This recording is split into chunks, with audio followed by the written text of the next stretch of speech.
It's actually an idea I had some time ago that maybe I should do something slightly autobiographical. I decided that I would pick up some of the essays that I have been writing over the years, meant for the intelligent general reader rather than for the academic. And this took me back to the 1970s, and so really the basic chronology of these essays is the last four decades or so. The interesting thing, of course, was that most of the essays are concerned with political problems that came up quite often, which had a historical base or had a kind of historical intention, where history was used and where history was abused. So my essays were largely the reaction of a historian saying, you know, whatever your political message may be, this sounds a bit like the abuse of history, and explaining why it sounds like the abuse of history. Or alternatively, that this sounds like something which historians would have problems with because history reads rather differently. I took up various issues that came to dealing with mythology, religion, the position of women, contemporary politics, and that kind of thing. And the interesting thing I found when I was rereading them was that the fundamental issues and the fundamental problems haven't really changed all that much. They still remain hovering over the same kind of areas that they hovered over 40, 30, 20 years ago. So it was really rather fun putting these essays together, and I hope the end result is not too disjointed.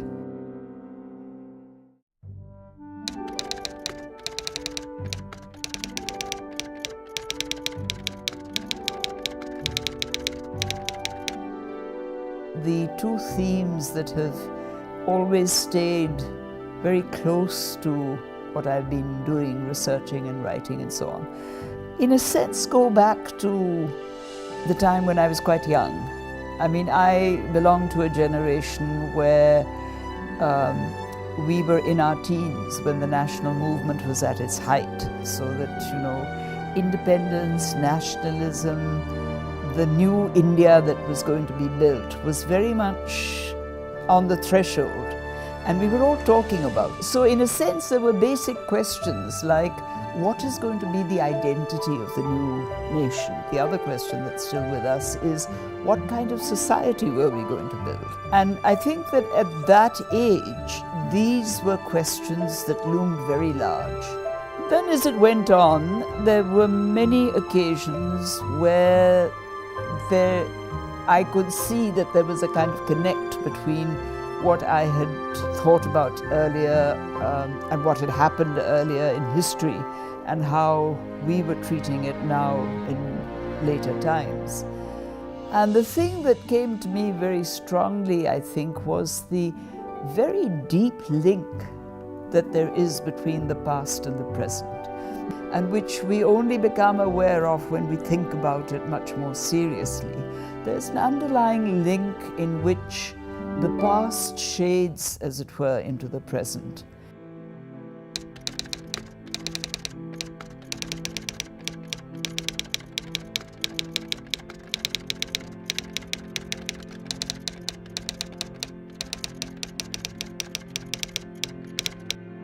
Many nationalist historians talked about the very excellent status that women had in the past, decried the fact that that status gradually declined over the years and became difficult in the present.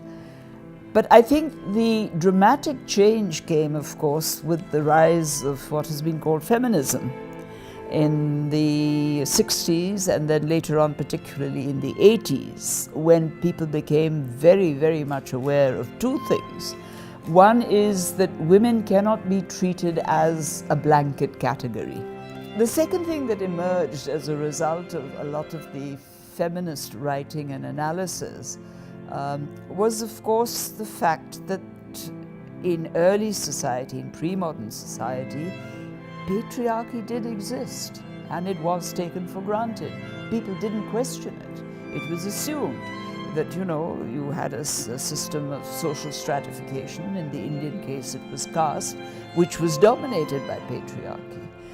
And it's these two things, questioning the idea of women as a sort of blanket term and looking at the way in which patriarchy played out its power, that really has made a lot of difference.